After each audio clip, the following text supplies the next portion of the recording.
Welcome to Abu Simbel, home to some of the most impressive and colossal statues of ancient Egypt.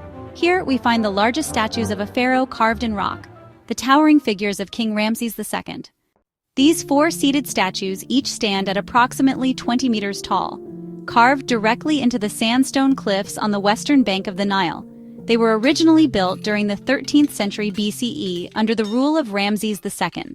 Ramses II reigned for over 60 years, and is often considered one of ancient Egypt's greatest and most powerful pharaohs. By commissioning these massive statues, he intended to display his might, solidify his divine status, and protect Egypt's southern borders.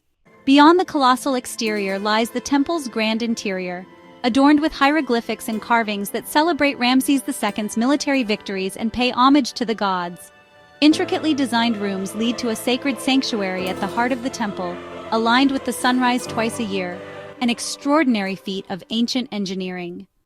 In the 1960s, the entire temple complex was relocated to higher ground to save it from the rising waters of Lake Nasser, following the construction of the Aswan High Dam. This ambitious UNESCO-led project successfully preserved one of Egypt's most iconic monuments for future generations. Standing in front of these monumental figures of Ramses II, one can't help but be awed by the sheer scale, craftsmanship, and enduring legacy of ancient Egypt's mightiest pharaohs. Abu Simbel remains a breathtaking testament to their power, creativity, and spiritual devotion.